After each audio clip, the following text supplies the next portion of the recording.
All right. This week we pick up with vaYiqra, chapter 22, verse 9. That's Leviticus 22, 9. Or no, 10, sorry. So I'm backing up to 9. So will kind of help us pick up where we left off. My translation of verse 9 was, and they will keep, and I realized that there at the very end, I caught that the Hebrew word was associated with the wrong Strong's number, and it just happened to the Hebrew words realize this does not say keep my charge. The Hebrew text doesn't say that. It says they will keep would be a better way to say it in English, provided you understand the reason why God would say they will keep, they will keep. He's saying it is so unbelievably important that you keep.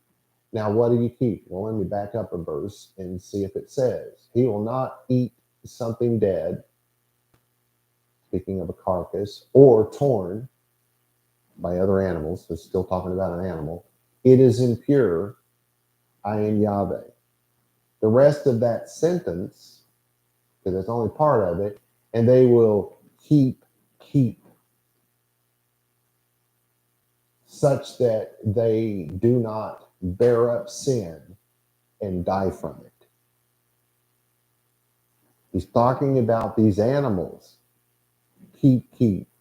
God is saying you have no idea how important it is that you do not eat a roadkill, that you find some animal you found laying by the road, or some animal that's been torn by other animals. Makes no difference if it's alive or dead. If it's been torn by other animals, you can't eat it. Doesn't matter if it's a sheep. Doesn't matter if it's a cow. You can't eat it. And you just have no idea how important it is that you live by this rule. Keep. They are unclean, he went on to say. I am Yahweh, from whom, speaking of us, our holiness comes. Our holiness comes from him. How does that work? We obey him. That makes us holy. So we verse 10 today in a very, very literal translation in English. And all foreigner, not he devour, holy a visitor, Cohen, and laborer, not he devour, holy. Okay, so the whole zav, and this is where we get the word the whole being and any, all, every, it's a totality. Zav, which is you get the word foreign. And they do that because it's of someone turning away. That you live over here in Egypt and you've turned away and wandered in this particular direction, and now you find yourself in Israel. You weren't born in Israel. You're not from Israel. You are a foreigner. That's where we get this concept of foreigner. It's of someone who comes, from another place to visit you. Hence a stranger, it says, especially from another nation. An alien, not from outer space, but alien as in an illegal alien, that type of use. Well, in this case, it wouldn't be illegal, though, in this usage in the Bible. Of another family can be a foreigner. They can live right across the street from another family, and that could be a foreigner, as opposed to that which is another nation, an alien by birth. But it's also something that's the opposite of being upright, the opposite of being true, the opposite of following God's law is said to be foreign. Because if you're following, the law of Buddha, you're following a foreign law, because you're supposed to be following God's law. But and maybe that explains it all, but this is not connecting to what you think it is, or what you're going to think it is. Anyway, lo yochal, he will not eat. Yochal, to eat. Kodesh. Remember, this is the holy food that's set aside for the Kohanim, for the priests. That's the subject here. That has not changed. And so in Hebrew, in the writing style of the time of Moshe, you didn't say the whole thing over and over and over again. You would sum it up. So if you said you should be Torah observant and you should follow all 613 laws, you can eventually say, maybe just two verses and say, on these two verses hang all the law and the prophets. It's a summation. Well, that's the same thing happening here. Kodesh is the summation of the food that is set aside for the Kohanim. They've just summed it up with the word Kodesh. Then it says, Toshav. So a while ago it was a foreigner. Now it's a Toshav. That's a visitor. It can be an immigrant. They're, because an immigrant is not a citizen, they are a visitor. So it's used of immigration, of immigrants. And I'm talking the Bible here. I'm not talking about America. It's used of what they call a sojourner in a strange country. So that's someone who's just passing through and maybe staying a while, but still passing through. And then, but it's people who are not naturalized, right? But we're still maybe connecting this to the wrong idea, but we'll get there. So it's someone who is foreign and someone who is not naturalized, someone who maybe is just here for a while. And so what's foreign to what? Naturalized to what? The land of Israel? Well, if it were, it would have said that, but it doesn't. It says Cohen. In other words, a foreigner to a Cohen is not a Cohen from another country. A foreigner to a Cohen is someone who is not a Cohen. And then it says ve sachir, and that says and laborer. So the foreigner, was there someone else in there before that? No. The foreigner, and the visitor. The foreigner and the visitor. What? Oh, I thought I heard you say something.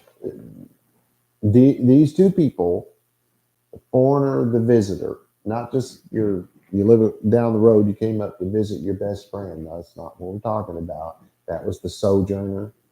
So this person is foreign to the priesthood. This person is passing through, maybe someone who came to a Cohen's house and stayed with him for a few weeks to learn some Torah up front. That would have been a big privilege back in those days. Lots of people did it, covering themselves in the dust of the teacher. That's where that saying comes from. Originally, it became more literal in the time of the New Testament because people would follow the rabbi and literally get the dust kicked up on them. But that idea existed way before that. So anyway, we're talking about people who are not priests.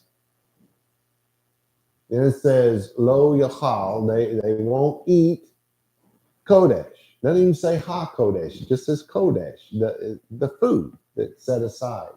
So now, verses 10 through 15, which is, we're on 10 at the moment,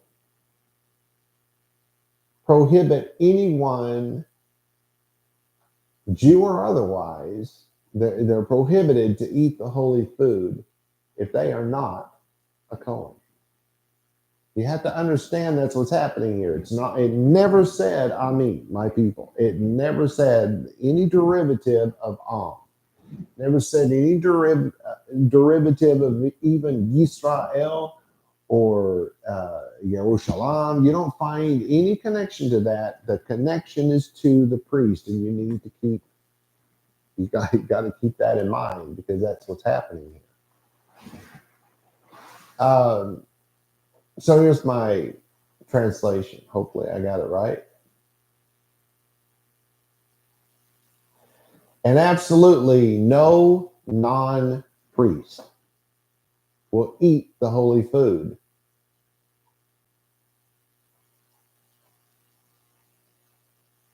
I wish I would have. A, let's say, temporary visitor of the Cohen or temporary visiting laborer will not eat the holy food. I didn't really get into the labor part, did I? Or was it even there? Okay, it wasn't. That's I was thinking I forgot something. Drauzina Wagner rightly reminded us that the Kohanim, the priests, were not given land. They had nowhere to plant and grow food. This is why it is so important for us regular people, to know these rules. It helps us to understand why it is important for us to give our offerings to God's Kohanim, and why it's so important that they are not allowed to share their food with us. According to these past two verses, the reason why these guests and laborers are not allowed to eat the food is because they are neither members of the Kohanim family nor are they Kohanim. He's kind of right and kind of wrong. If they were members of his family, well, yeah, he is actually right about that, because he's talking about people who are not members of the family. Those people are not allowed to eat this food, regardless of who they are or why they're there. Okay. I think that thing's working. Verse 11, another very, very literal translation. And priest for acquire so acquired silver he devour in he, and born house he ate they with bread he. The Kohen ki ye connect. Okay, so, and a Kohen, if he acquires properly to set up, to found, to create, what? You don't connect that part of the meaning to this particular verse because it doesn't have a connection. Remember, only part of the meaning can go here. But what's the second one? To acquire for oneself, to obtain, to buy, also to redeem people out of captivity. For instance, when Naomi and her family left Jerusalem because of the drought, when Naomi came back, it was Ruth, right? That was with her? Yeah, Ruth and Boaz. So Naomi comes back with her daughter-in-law, who has, you understand the Hebrew, converted to Judaism. She did not say, your God will be my God, your people will be my people. She said, your God is my God, your people are my people.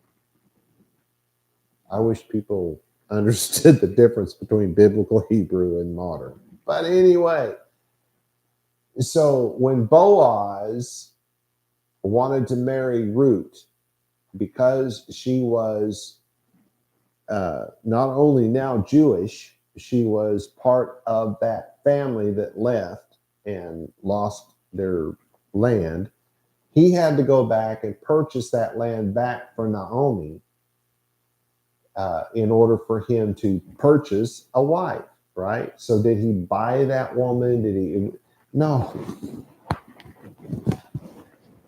God just does not allow his people to go without when they are righteous, Torah observant Jews. Does that mean we never go without? Well, no. Things happen. There are periods of time when, we go without, sure, but that's not the point. The point is God is always trying to take care of his children. So long as we'll do what he asks, he will always be trying to do something for us. And so that acquisition does not mean that he that land, he now owns a woman's soul and she is his slave. No, by buying that land back for Naomi, he now had the right to marry this woman. He didn't actually buy her or Naomi. He bought the land. He paid off the loan, if you will, which is quite literally what happened.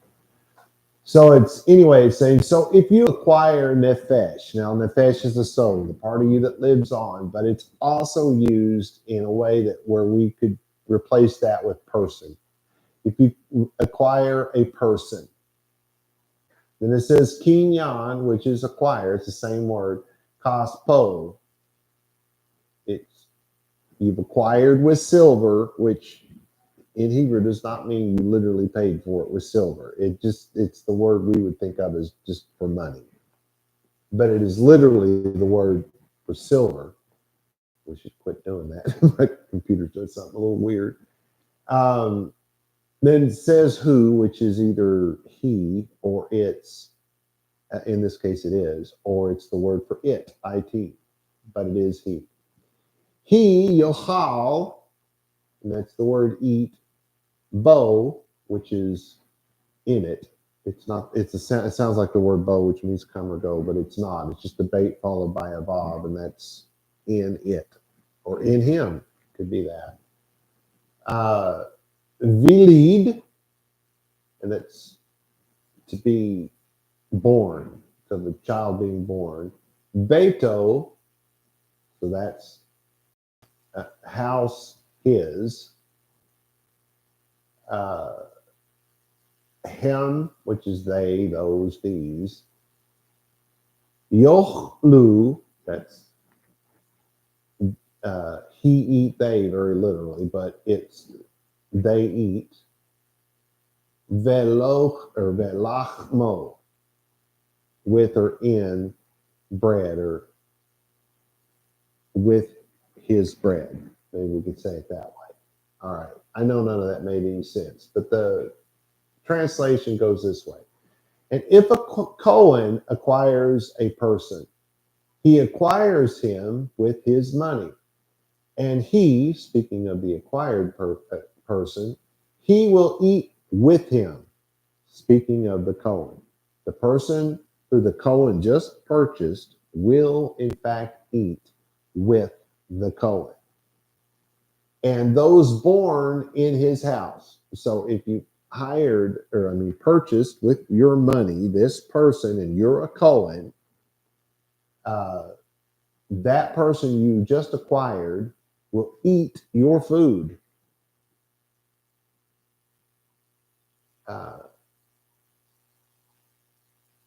That person will, and if that person parents, children, if you say you buy a woman and she has kids, those kids will eat. If you buy a man and he gets a wife, whatever his kids will eat as well. They may eat the food. So we got to talk about this because it sounds weird to us Americans who don't know anything about Jewish history, right? The acquired person eats with the Cohen like a family member. He or she, it's not gender specific here, he or she does not serve the Cohen his food. These people eat with the Cohen. These non-temporary persons are indentured servants. They are not black slaves owned by white people from the West. It's not the same thing. The priests are responsible for their lodging, their clothing, their food, their general well-being, while they are in this long-term employment. So what's the servitude being spoken of here? What's the acquisition? It's an indentured servant. Somebody has come to you, just like what's the guy that married the sister and thinking he was marrying the girl he was in love with, and then had to work a bunch of extra years and marry the other. Leah was one of them. Was it? I don't remember which one. Yeah, I don't remember which son it was.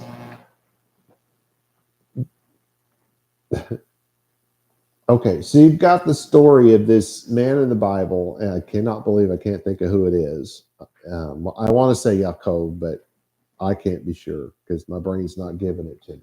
But he goes to this man and says, listen, I'll work for you for so many years. And when I leave, I want to, as part of my parting gift, as your payment for me working here, is you got to give me your daughter to be my wife. You got to give me so many goats and whatever else. And of course, part of that is he had to provide a house for the man to live in. He had to provide food for that man to eat. You know, all of that goes with the indentured servitude part. And he worked all of those years and was tricked by the man and wound up marrying the wrong sister. And so then he had to go back to the man and work for him, you know, another 10 or 15 years, or God knows what it was. I don't remember. And much of you are saying, oh, see, he's stupid. I know more about the Bible than him. Good for you. The names are, I think Leah was one of them. I don't remember.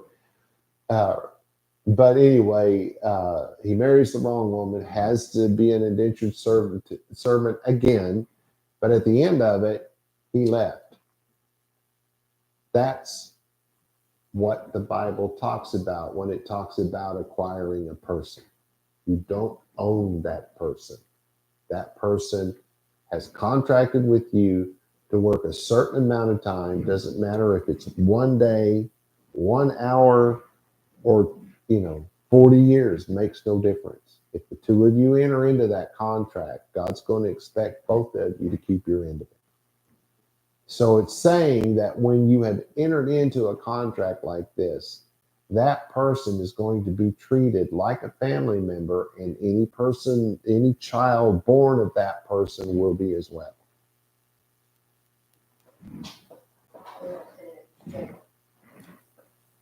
So it was Yaakov. I had that right. But who's the girls? Was that Leah and Rachel? Rachel? No, someone can tell me that. It's who I'm thinking it is, but I can't think of I got layman in my head, and I know that's wrong, and I can't get it out of my head, so I can think about something else. Yeah, that's what I was thinking. That's who I was talking about. Oh my God, my brain was just off in left field. I'm still on the subject I started off before the message today, and I can't get it out of my head. I'll probably be talking more about that next week. But anyways, let's go on to, we got plenty of time. 12. Very literal English. And daughter Cohen, for shall be for man foreigner, she with a heave offering, the holies not shall eat. So we're going to see something happen here again that I said that may have caught some of you by surprise about the foreigner, but you're going to see it's a little clearer in this verse. Uvat and daughter, Cohen, so the daughter of a Cohen, key, which is it's if, or, because, it depends on how the sentence is structured. In this case, it's if. Tiyeh, if it shall be, if it comes to pass, if it happens. Laish, so if it happens that this daughter is for man or to man, you got to understand that's idiomatic.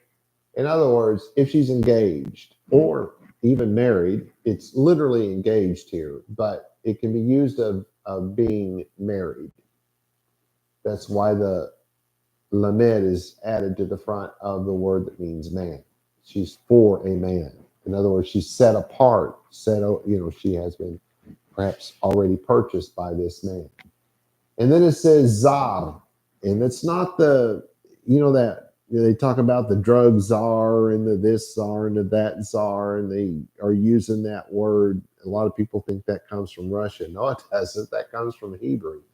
But this isn't that particular word, because that would be Tzar, or usually in English Tsar, though it should be a Z. This is a different word. This would be Zar. you're right, transliterating the Hebrew, but that's that word for foreigner. So if this man who she's about to marry is not a priest, that's what it is. That's what it means. The words are not. Hebrew just doesn't work like English. All right, so then it says, so if that man is a czar, and then here we go, instead of summing it up, it's be rumat, and that's and then it says hakodashim. So they're laying the whole thing out again. Why would they do that? Because we're probably entering into a summation, or there's going to be a side note somewhere. I don't think there is in this case, but it's either a summation, a side note, something like that. There, at some point, they'll go back to the whole thing, and this is that whole title, the heave offering, the holy heave offering. Let's call it that. This is lo tochel. So this man, this daughter that has been promised to a man who is not a Cohen, will not now be allowed to eat that food. That's what just was said in the Hebrew. So the translation, and a daughter of a Cohen, if she is engaged to be married, if she's for a man who's foreign, so I said engaged to be married to a foreign man, she will not eat from the heave offering the food. Wow, she kind of starved to death now. The daughter of the Cohen is now the responsibility. If she's for a man, she is now the responsibility of that man. Now, she could have been betrothed when she was 2 years old, but she's not going to live with that man. She's not even going to know who he is. Probably not back in those days. Certainly wouldn't have known what he looked like unless, mom or dad was a good artist. Drew a picture, chiseled it in stone or something. I don't know. But she's his responsibility. And that's why it is in the Bible talking about the gifts of Mohar and talking about the gifts that are brought before the consummation, that are brought. What begins the Mohar. This is the period of time where the girl lives in her parents' house and the man lives in his father's house. And so while she's in her father's house, her father is not providing for any of her needs beyond the roof over her head. The man who she's been betrothed to is now responsible. And maybe he's 2 years old, but his dad would have entered into this contract, and therefore his dad would be doing this instead of him. But that's why they brought, lots of goats and cows and all of that kind of stuff. And yes, that gets perverted into, how much can I get if I marry this guy as opposed to how much can I get if I marry that guy? Boy, I tell you what, that's not going to set you up for a good relationship. But anyway, because that was never the intention. The intention was those gifts were supposed to be to feed that girl. And yes, there was supposed to be leftover as a kind of an extra gift for the parents and various other family members. So she's not going without food. But she is now promised to this man and can no longer eat of that holy food. Why? Because he's from a foreign country? Nope. Because he's of a different nationality? No. It's because he's not a priest. Because this food is specifically for the priest and his direct family members. And God's making a couple of exceptions here for non-family members. Because in the case of the indentured servant, his food, it's like the marriage thing. The person who hires that other soul with his money is now responsible for feeding him. So, since God feeds the Cohen now has to feed the servant.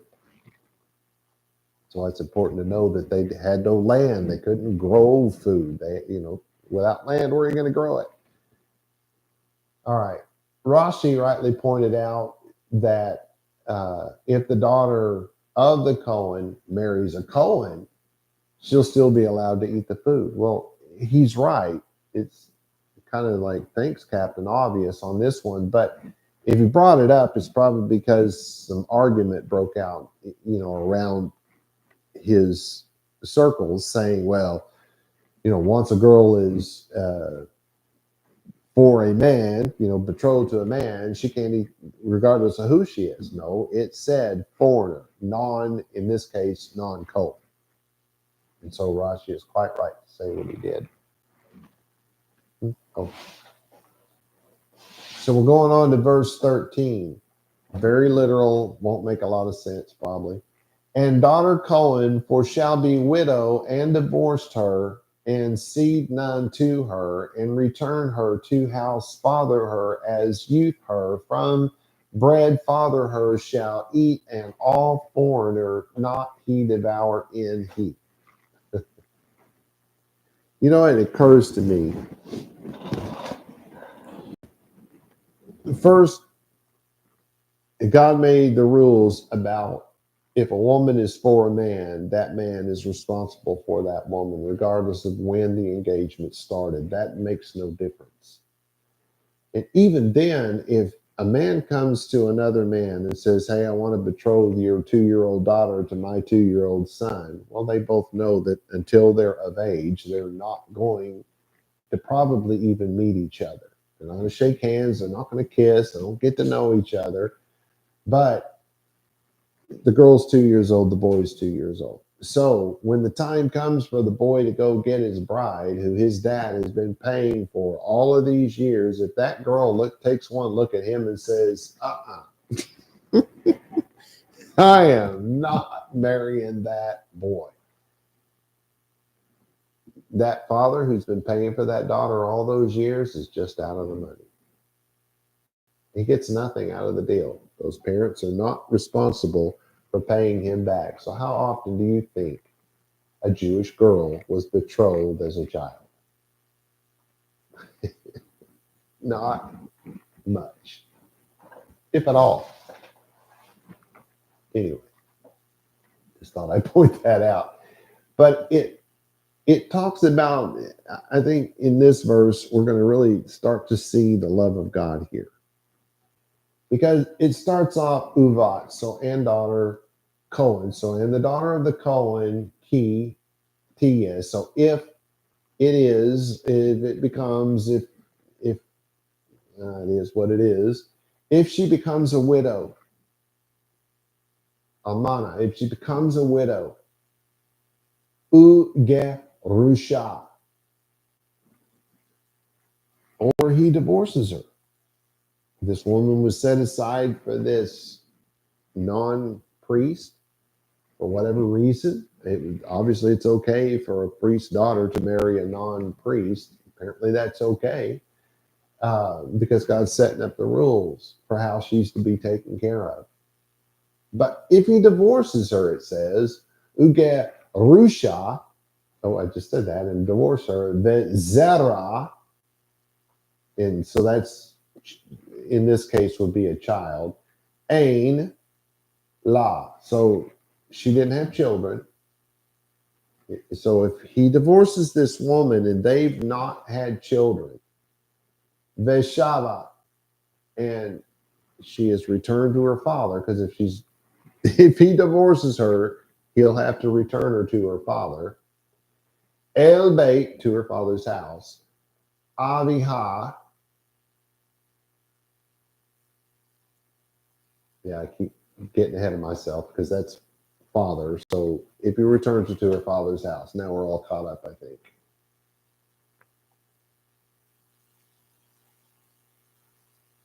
Then it says, ki neureha. It is as if she is a, it's not really saying baby or underage. It's as if she's in her youth. In other words, it's the way the father has to think about it. His daughter's been married for 6 years. That she got married when she was 21. She's been married for 6 years. All of a sudden, the guy decides he doesn't want her anymore. He brings her to the doorstep of her dad and turns her back in. Then get a refund, but it's just over. God's telling the father it's as if she's your young child. Milachem, from your bread, Aviha, the bread of her father, Tochel, she. This is a command. She will eat from the father's bread.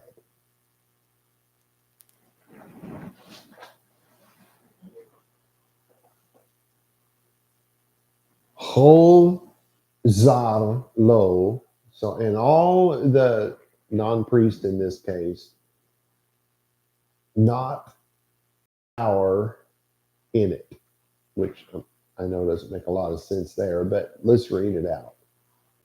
But if a daughter of a Cohen becomes a widow, or she is divorced and has no children, and is returned to her father's house, she is like a minor child. Yeah, that's a good way to put it. I forgot that I'd said it that way. She will eat from her father's food, but absolutely no foreigner will eat it.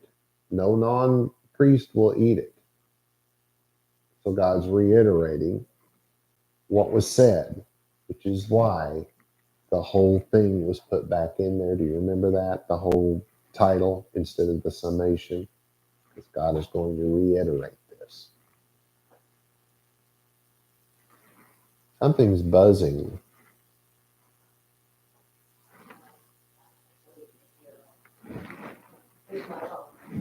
Okay.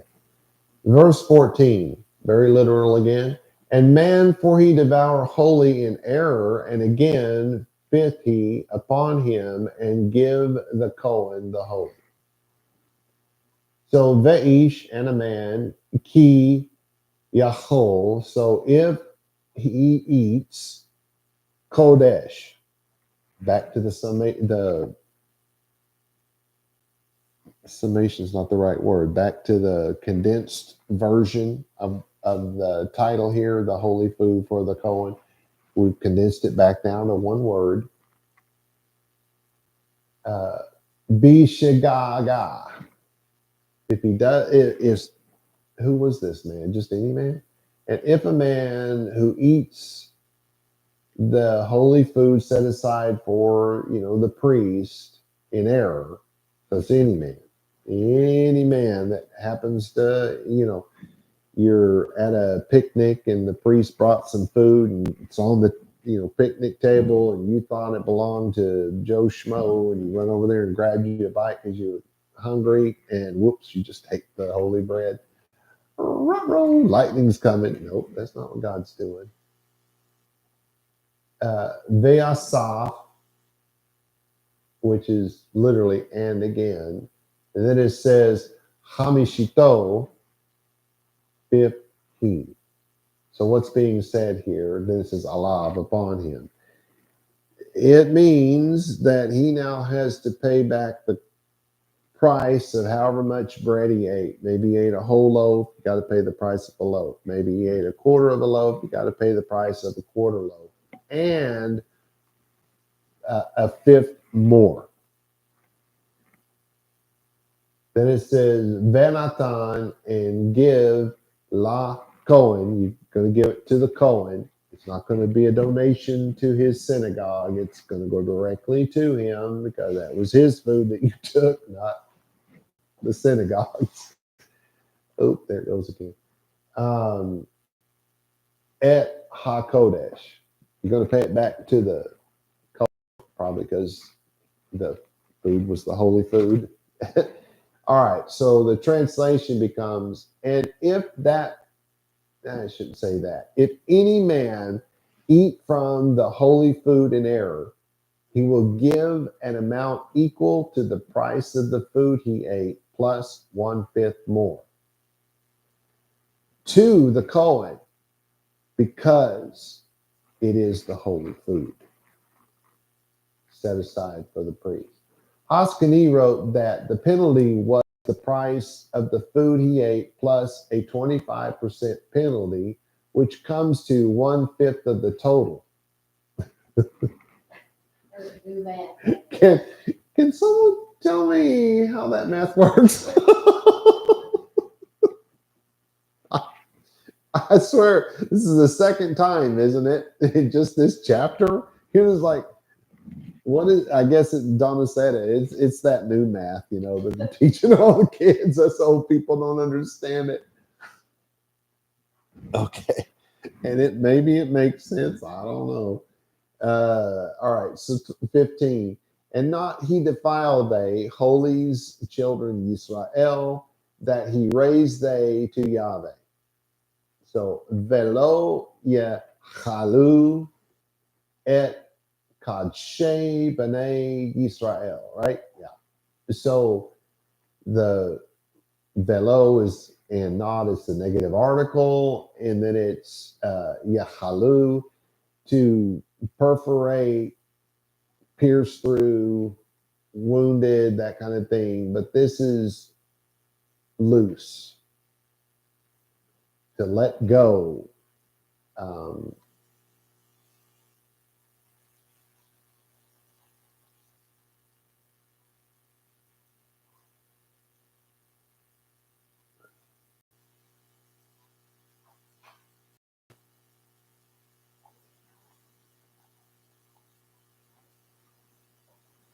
I don't know how to connect this to the idea. It's to defile, because it's that idea of if you stab somebody, you perforate them, yes, and that's the picture behind the root word, but it's of the idea of that person's body has become defiled. One, God didn't create it that way with a big gaping hole in it, and two, that person is now coming in contact with blood.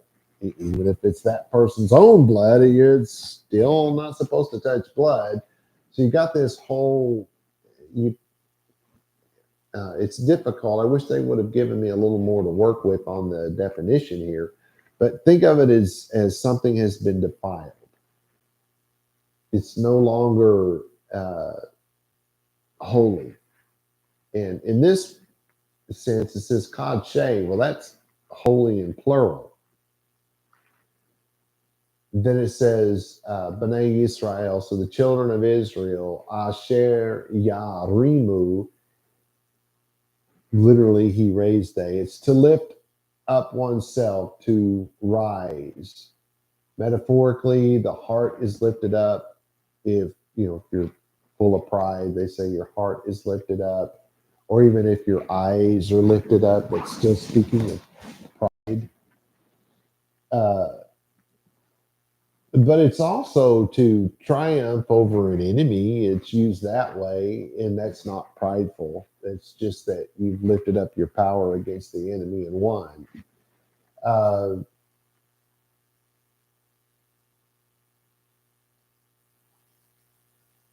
It's to lift up the hands is it's spoken of in that way, but that's to lift up the hands in praise.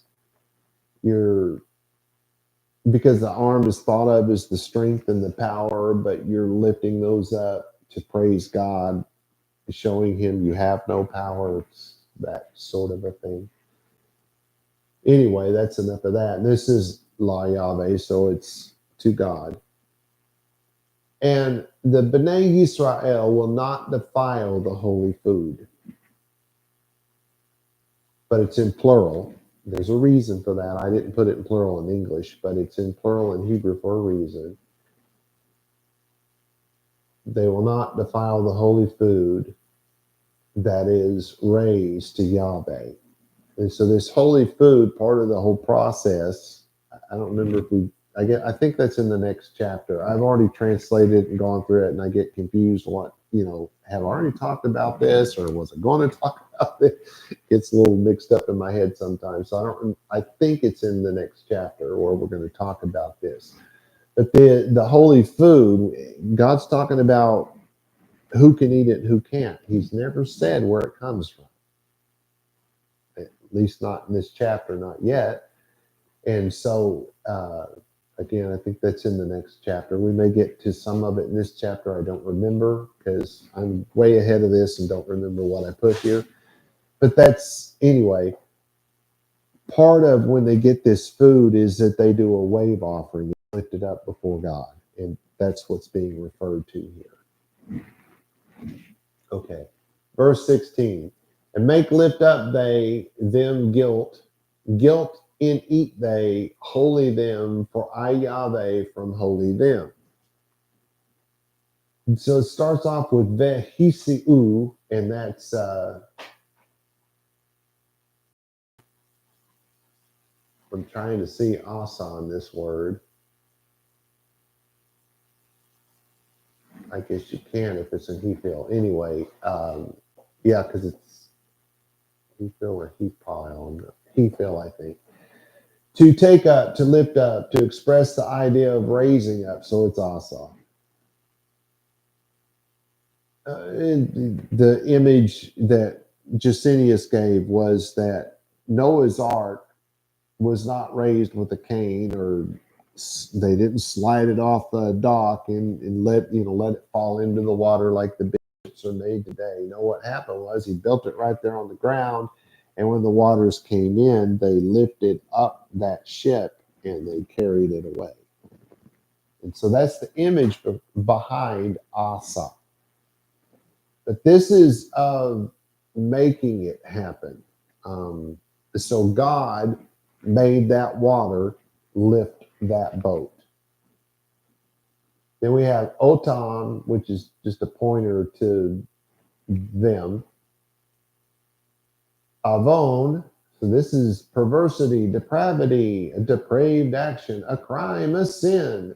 It is of guilt contracted by rebelling against Torah. Because the sin is the rebellion of the Torah. The guilt comes by rebelling against the Torah.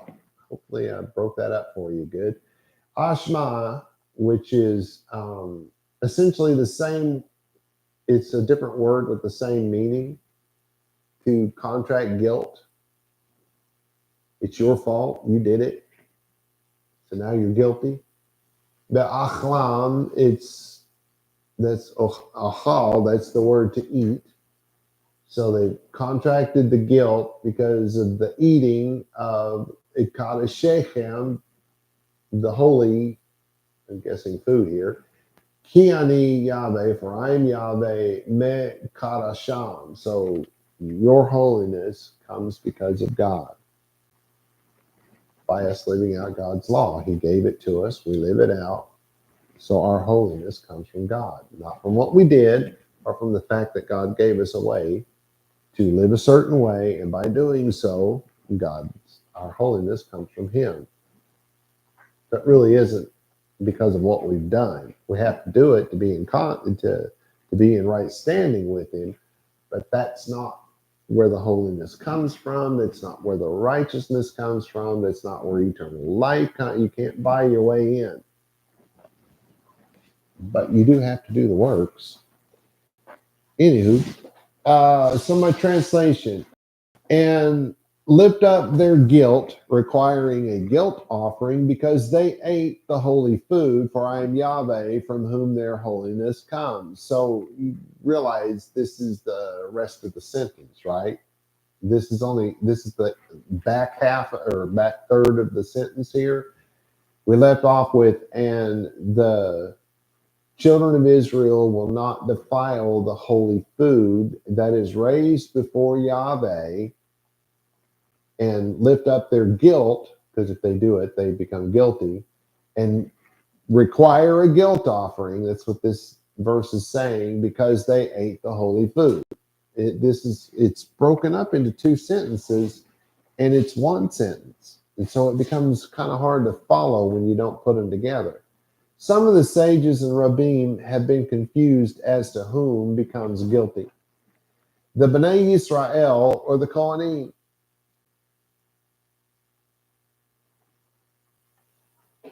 I think this is caused, I kind of just said it, but I think this is caused by the separating of a single verse in Hebrew into more than one verse. Sometimes they'll take one verse and break it up into three, break it up into 3, 2, 1, 5. I mean, because of a run-on sentence thing we have in English. In this case, verses 14 through 16 are the one verse in Hebrew, but broken up into 3 separate verses in other languages like English. Thus, Drauzine and Wagner are actually wrong with their assessment that this verse is speaking of guilt incurred by the Kohanim. They're utterly wrong about that. They base their claim on the words of the Onkelos and overlook the Hebrew altogether. Of course, that's what they're doing, is translating the Onkelos, so of course they did that. And I hate to, I don't want to sound like I'm bad-mouthing the Drauzine and Wagner's translation of the Onkelos. It's really good. It's the best I've ever seen, and I use it every time I teach. I use it. So I don't want to sound like I'm talking them, bad about them, but they are wrong. Nobody can get everything right. But I think that they're wrong because they don't realize that those 3 sentences together in English make up one sentence in Hebrew. Okay. So I've got 7 minutes, so I can get you through this next one. It says, Vayedaber Yahweh Moshe Lemor. Everyone of you know what that means.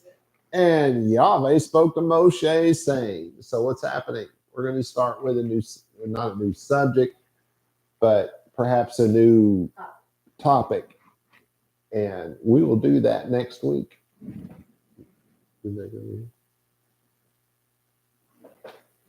Shalom, shalom, everyone.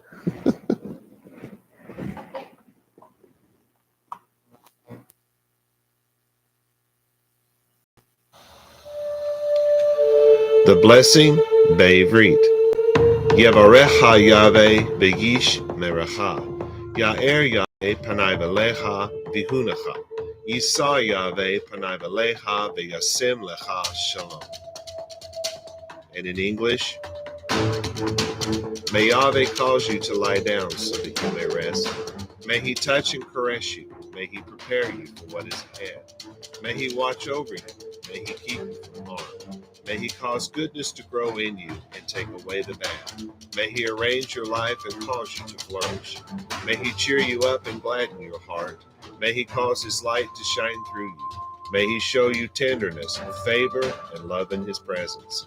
May he show you kindness and be delicate towards you.